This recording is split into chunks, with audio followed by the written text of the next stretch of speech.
दोस्तों, मेरा नाम है सतीश। नहीं, इंजीनियर सतीश कुमार। मैं आज खुदकुशी करने जा रहा हूँ। इसका कारण है मेरी असफलता। अब ये कहानी सुनकर आप कहेंगे कि नहीं, अगर कोई इंसान असफल हो जाए तो उसे बार बार कोशिश करनी चाहिए। ये बोलते हुए ही अच्छे लगते हैं, लेकिन जब किसी इंसान पे पड़ता है ना, वही समझ सकता है कि उसके सिवा उसके पास कोई चारा ही नहीं होता। आज वैसा ही मैं हूँ। मैंने मुंबई में अपनी इंजीनियरिंग पूरी की और अपने कॉलेज में कॉलेज टॉपर रहा।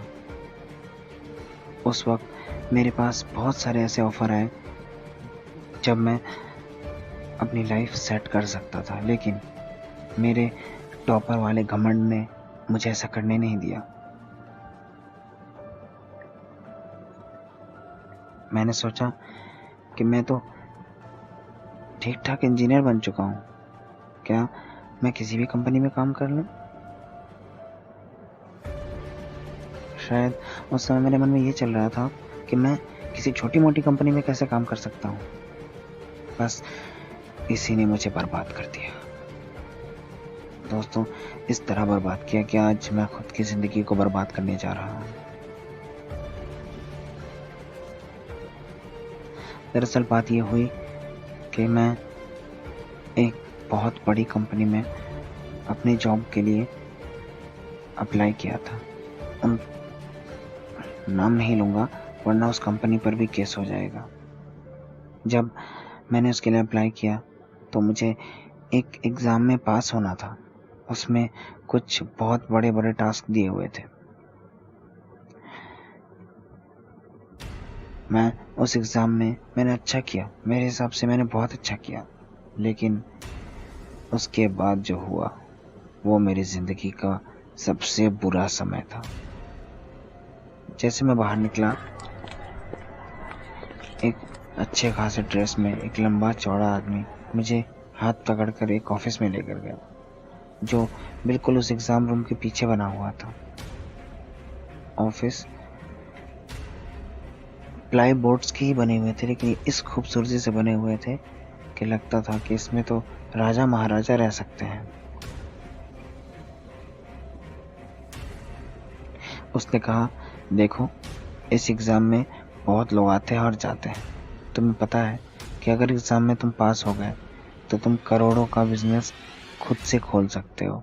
इस कंपनी में जॉब करते हुए तुम 50 और लोगों के लिए कंपनी खोल सकते हो। तुम्हें पता है ना ये बात? मैंने हाँ में सिर हिला दिया। तो उसने कहा, ज़्यादा नहीं, 10 लाख रुपए। देखो, तुमने अच्छा किया है इसलिए 10 लाख, नहीं तो लोगों से हम करोड़ों करोड़ लिया करते हैं। तो मैंने झिझकते हुए कहा, जब आपको लगता है कि मैं एक अच्छा इंजीनियर हूँ तो फिर उसने हंसते हुए कहा, देखो, ये सबको ही लगता है कि वो अच्छे इंजीनियर है, लेकिन बात ये है ना कि जो भी यहाँ आता है उसे ये फीस देना ही पड़ता है। हम भी तो आपको जीवन भर नौकरी का वादा करते हैं। आप जब तक जिएंगे तब तक इसी कंपनी के रहेंगे।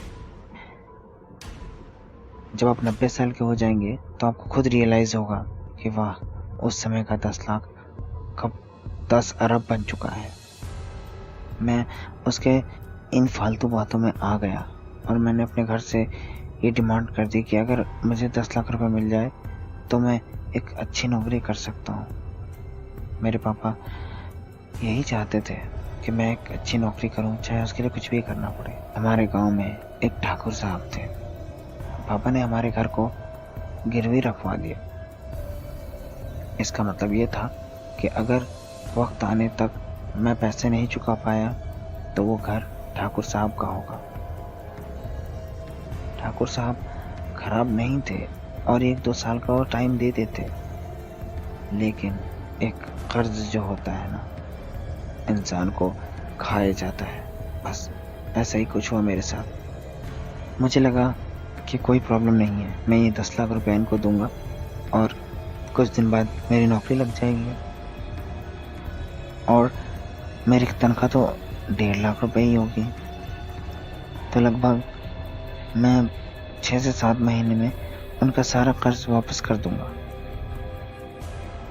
आज मैं बहुत खुश था, मुझे पता था कि मेरी नौकरी लगने वाली है। मैं उस हॉल में गया जहाँ सारे इंजीनियर्स बहुत ही डरे हुए सहमे हुए से बैठे हुए थे। मैं गया और बिल्कुल आराम से जाकर बैठ गया। मेरे मन में कोई ऐसी बात नहीं चल रही थी कि मैं फेल हो जाऊंगा, क्योंकि मुझे पता था कि मैंने पैसे दिए। सारे इंजीनियर्स को डरा हुआ देखकर मैं यही सोच रहा था कि शायद इन्होंने या फिर एग्जाम में अच्छा नहीं किया होगा, इसलिए उनको किसी ने बोला नहीं पैसे के बारे में, इसलिए डरे हुए हैं। बहुत लोगों के नाम आते गए, लगभग 50 इंजीनियर सिलेक्ट हुए थे और अब इंजीनियर नंबर 47 का नाम लिया गया। शायद उसका नाम अमित शर्मा था। नंबर 48 राम सिंह पासवान। अब मैं पूरी तरीके से डर चुका था। मेरे दिल में पता नहीं क्यों एक अलग सी घबराहट आ रही थी। मुझे हालांकि पता था कि मैं फेल नहीं होऊंगा, लेकिन जो घबराहट होती है ना, वो इंसान को आगाह कर देती है। नंबर 49 सुरेंद्र सिंह और नंबर 50 मिस्टर सतीश पांडे। शायद ये नाम मुझे मरते दम तक याद रहेगा। और मरते दम तक क्या, मैं तो अगले 2 दिन में मरने ही वाला हूँ। मैं तो आज ही खुदकुशी करने वाला था, लेकिन मैं चाहता हूँ कि मैं अपने घर पे मरूं। मैंने सारी पैकिंग कंप्लीट कर ली है।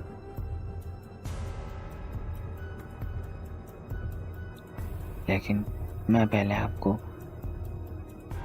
उसके बाद क्या हुआ ये बता देता हूँ। उसके बाद मुझे बहुत ज़्यादा गुस्सा आया और मैं उसी की तरफ जहाँ से मुझे बुलाया गया था उधर भागा। मैंने देखा कि वहाँ कोई रूम नहीं था। मैं इतना बेवकूफ़ था कि समझ नहीं पाया वो पलाई के रूम है, कभी भी हटाए और लगाए जा सकते हैं। अब मेरी आंखों में आंसू के अलावा कुछ नहीं था। मैं रिपोर्ट भी कैसे लिखवाता? क्या मैं पुलिस को ये कहता कि मैंने पास होने के लिए नहीं, ये नहीं कर सकता था। और मैं पापा को क्या कहता? मैंने पापा को तो ये भी कह दिया था कि नौकरी लगना पक्का है, इसलिए तो पापा ने हमारे घर गिरवी रख दिया था ना। कैसे पापा को कह देता कि नहीं पापा, वो कोई फ्रॉड लोग थे जिन्होंने मुझे ठगने की कोशिश की। मैं कैसे कह देता मेरे पापा को? मैं आज ही खुदकुशी करने जा रहा था, लेकिन मुझे लगा क्या पता मेरी लाश मेरे घर तक पहुंचे या ना पहुंचे, इसीलिए मैं अब घर के लिए निकल रहा। ये रास्ते में खड़े पेड़ पौधे ऐसा लगता है मुझे चोर की निगाह से देख रहे हो। ऐसा लग रहा है कि मैंने कोई चोरी किया हो। नहीं, मैंने चोरी नहीं किया था। रिश्वत तो सब देते हैं ना, अब तो रिश्वत का ही जमाना आ गया है। तो मैंने कौन सा बड़ा पाप कर दिया था? बात यह है कि बस मेरे साथ धोखा हुआ था।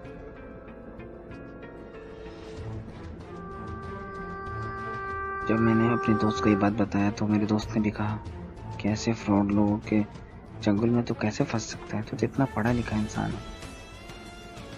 दोस्तों, मुझे बताना आप लोग कि अगर मेरी जगह आप होते तो क्या करते हैं। अब मैं घर पहुंच चुका हूं। मेरे पापा को मैंने कॉल करके बता दिया था मेरे पापा स्टेशन में ही खड़े थे। मैं हाथ मिलाते हुए पापा से गाड़ी में बैठ गया। मेरे पापा ने मेरा उदास चेहरा देखा तो उन्होंने पूछ लिया, क्या हुआ, क्यों उदास है बेटा? कुछ नहीं, मैं सोच रहा हूँ कि आगे अब कैसे मैं काम करूँगा। कोई दिक्कत ना ले तो मेरा बेटा है। कुछ देर में मैं घर पहुँच गया। काफ़ी रात हो चुकी थी। खाना खाने के बाद मैं सो गया और मैंने ये सोच लिया कि कल मेरी आखिरी रात है, यानी कल रात को ही मैं इस घर के तीसरे महले से नीचे कूद जाऊंगा और मेरी जिंदगी खत्म।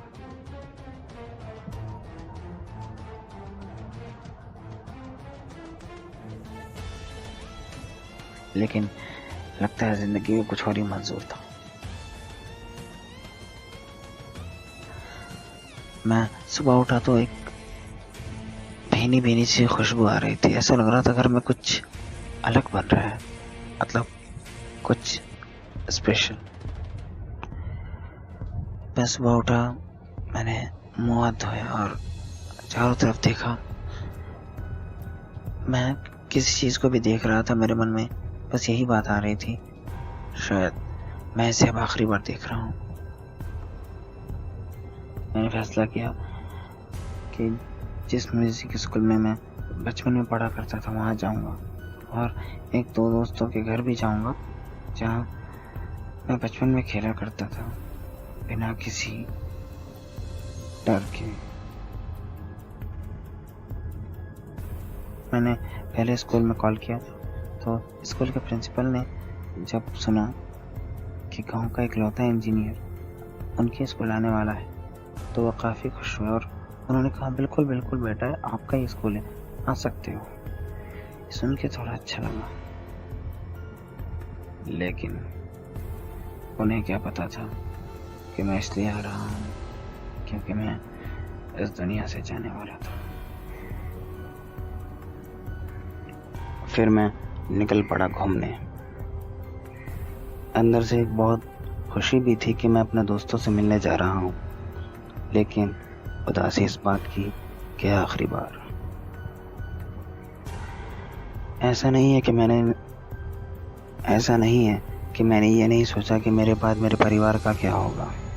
मैंने बहुत कुछ सोचा, लेकिन मुझे ये लगा कि मेरे जाने के बाद सब कुछ ठीक हो सकता है, लेकिन मेरे रहते हुए कुछ नहीं। थोड़ी देर बाद मैं अपने दोस्तों के घर पहुंच गया। मिलकर बहुत खुश हुए वो लोग, मगर शायद मेरे चेहरे की उदासी उन्हें भी समझ में आ रही थी। उन्होंने कहा, क्या हुआ भाई, अब तो तू इंजीनियर भी बन गया, फिर भी उदास? बता क्या हुआ, धोखा खाया है क्या? मैंने हंसते हुए कहा, नहीं यार, पागल हो क्या? तुम्हें ऐसा लगता है कि तुम्हारा भाई धोखा खाएगा? ये सुनकर सब हंसने लगे। थोड़ी देर बाद म्यूजिक स्कूल के प्रिंसिपल का कॉल आया तो मैंने कहा, सर मैं शाम तक आऊँगा। उन्होंने कहा, ठीक है बेटा, कोई बात नहीं। थोड़ी देर बाद मैं अपने दोस्तों को अलविदा कहते हुए वहाँ से निकल पड़ा और ऐसे ही एक बगीचे में जाकर बैठ गया, बिल्कुल अकेला। फिर से मेरे दिमाग में वही सब बातें आने लगी कि मेरे जाने के बाद क्या होगा। फिर मेरे दिमाग ने मुझे झंझोड़ा, क्या होगा? कुछ दिन तक लोग तुझे याद करेंगे और भूल जाएंगे। छोड़, जो करना चाहता है वो कर, वरना तो कहीं का नहीं रहेगा। अब थोड़ी देर बाद मैं उसी म्यूजिक स्कूल में था जहाँ मैं बचपन में मस्ती किया करता था, लेकिन पहले जैसा कुछ नहीं था। ये नहीं कि स्कूल बदल गया था या कुछ ज़्यादा बड़ा बन गया था, लेकिन वो अपनापन महसूस नहीं हो रहा था, इसलिए कि मैं इंजीनियर जो बन गया था। लोग मेरे स्वागत में वहाँ खड़े थे। स्कूल के बच्चे एक म्यूज़िक प्रोग्राम करके मेरा स्वागत कर रहे थे। मुझे वो स्कूल ऐसा लगा कि मैं कोई सेलिब्रिटी हूँ, पर मैं नहीं चाहता था। मुझे अपने लिए बजता स्वागत गान गुस्सा दिला रहा था। मैं चाहता था कि एक बार घूमूं, फिर से मैं छत पर खड़े होकर अपने घर में लगे पेड़ को देखूं और महसूस करूं, अरे ये तो अपने ही घर का पेड़ है। ये बचपन की बातें थी, लेकिन ये स्वागत गान मेरे कान को चुभ रही थी।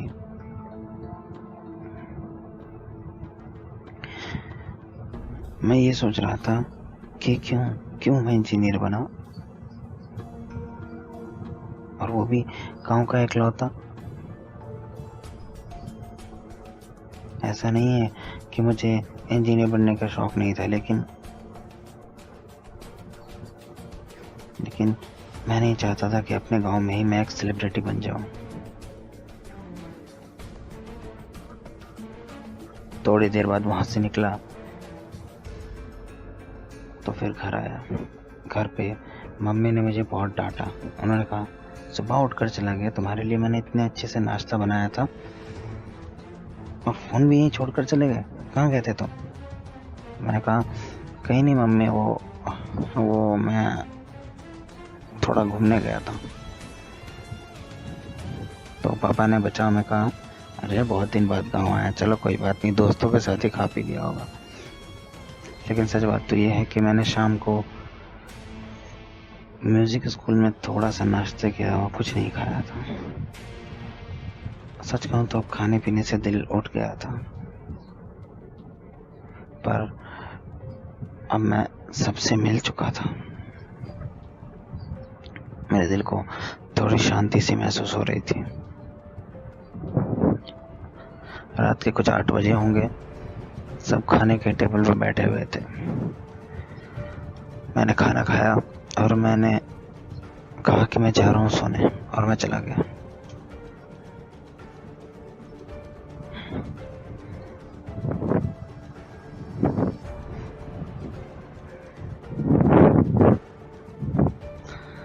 लगभग रात के 11 बज चुके थे। अब वो वक्त आ गया था जब मुझे इस दुनिया से जाना था। मैं अपने छत के ऊपर चढ़ने लगा और छत के तीसरे माले पर पहुंच गया।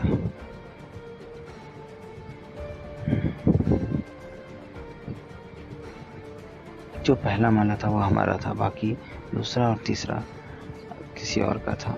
तीसरे माले पर खड़े होकर मैंने सोचा, ये गांव बहुत खूबसूरत दिखता है, लेकिन जब जिंदगी में गम होना तो खूबसूरती किसी काम की नहीं होती। थोड़ी देर बाद मेरा फ़ोन बजा।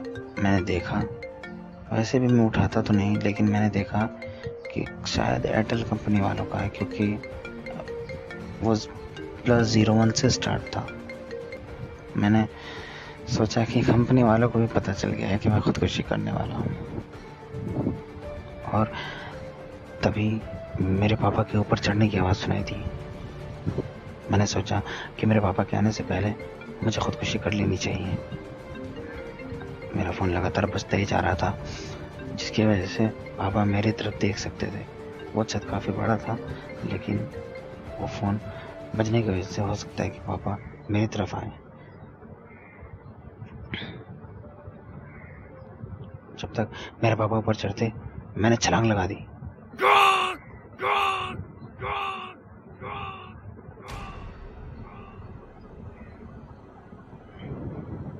अरे सतीश का फोन यहाँ क्यों बज रहा है?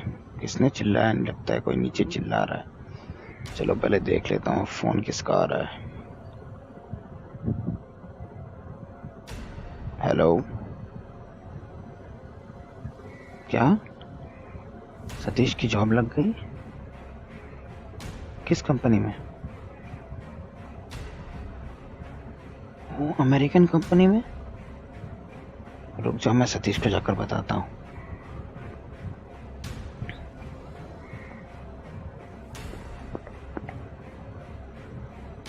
सतीश अपने कमरे में नहीं है।